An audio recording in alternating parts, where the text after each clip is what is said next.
let us talk about the teams that are going to be facing off here, starting with RRQ TORA.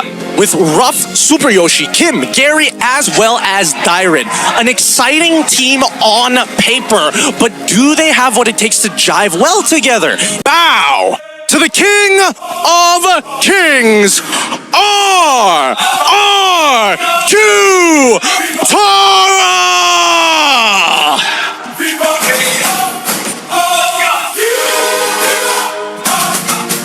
A team that has found themselves active in MPL Indonesia since Season 9, led by DYRENN, an established EXP laner directly from the heart of RRQ Hoshi. Can his talent be optimized here in the lands of Malaysia?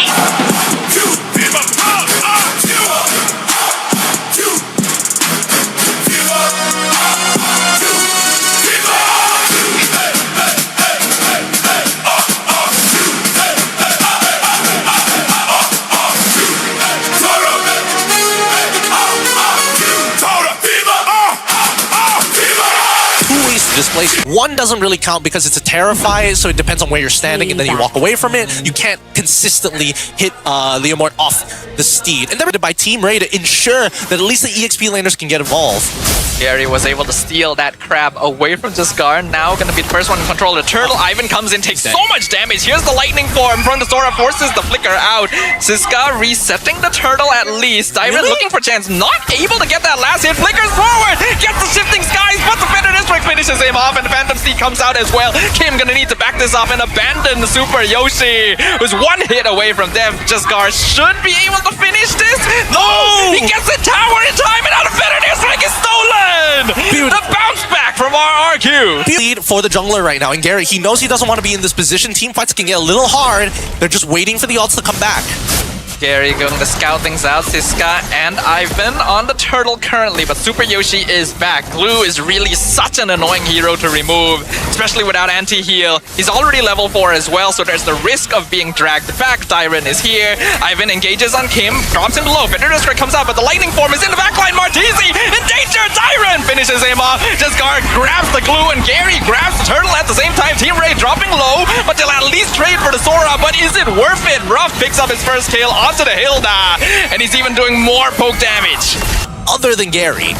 And Gary is perfectly okay with that. This is a similar style of play to when he was on CG as well. He plays a very controlled jungle style. In the top lane, they are engaging on Siska 1v2, and he has to commit. He has to try and buy as much time as possible, but I don't think he's winning that one.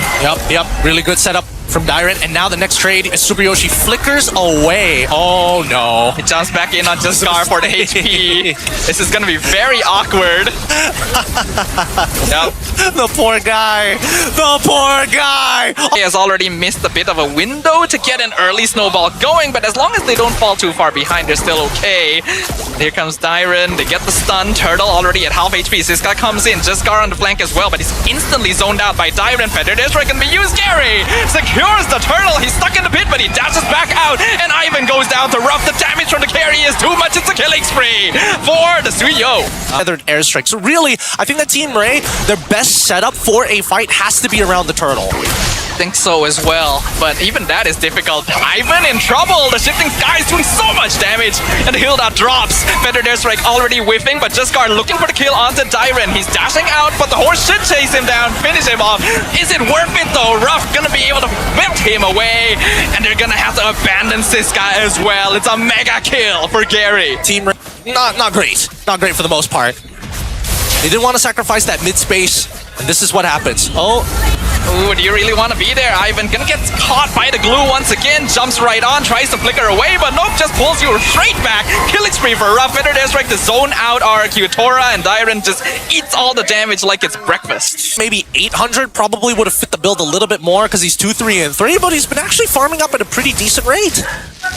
SUPERYOSHI can literally just stand there, take all the damage he needs to provide information. Flickers in, gets the stun, and Lolil is gone. Here comes the catch from the Sora. Finds 2 into the knockup. Feather District doing good damage, but is it enough? Ruff already picks up the double kill, and DYRENN is still alive. He's able to walk out scot-free. Worry about only on the top side there's a single T2, but top. But oh, wait, whoa! Yo! Are we fighting this hard just for They purple? really want to commit that? They're going in. It's a nice dark wave, but is the damage sufficient? Look at RRQ TORA. They're just surviving everything. And Team Rey is melting like cheese on a hot car hood.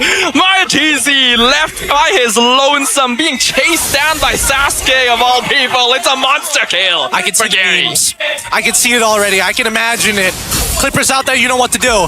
All they have to do to get a good meme about Team Rey that at this point, purple buff over losing a game.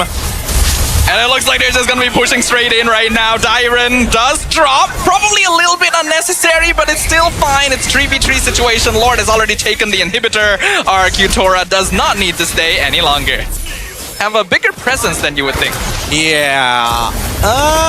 Oh, do you really want... Oh, they're trying to go for the concealed flank, but Gary's already finished off the Lord. Kim does drop quite low, but here comes the shifting sky. DYRENN gonna be able to finish off Ziska, and now they're diving into the back line. Scar gonna be grabbed and fed to Ruff. It's legendary double kill for the goal laner of RRQ TORA. That's got to be upsetting. Very, very upsetting for Gar. And even Martizi, they did not give him any space to play this entire game as they close out the first round. Ivan finally falls 20-7. RRQ TORA, these young guns, locked in. There are clear targets for it, and at the very least, with SUPERYOSHI on the Hylos, it's a very telegraphed stun for Siska. First turtle being aggroed, but DYRENN is here to scout it out. Level 4s haven't been hit by the supports just yet. Yeah, this is going to be the stalemate, but if you look at top side, Lolios! Oh, did he get it? He flickered out! Is he alive? I think he's okay, but he's still trying to fight actually, and he dies! First blood to Ruff! Not a good start. Now Team Rey gonna try and contest the turtle, but Martizi goes down to DYRENN. Literally the thing I said in the draft. And Ivan dropping low as well. Turtle dropping low. Revitalize goes up. Gary steals it away, and Kim steals the life of Scar. Picks up a double kill. Chasing down Ivan behind his own tower. Siska not even gonna be allowed to back off for free. Yep, bad timing there. Bad timing for Team Rey. Really great initiation from RRQ TORA. That's exactly what you want to see. Oh no! Lolios ends up dying again as he returns to the lane.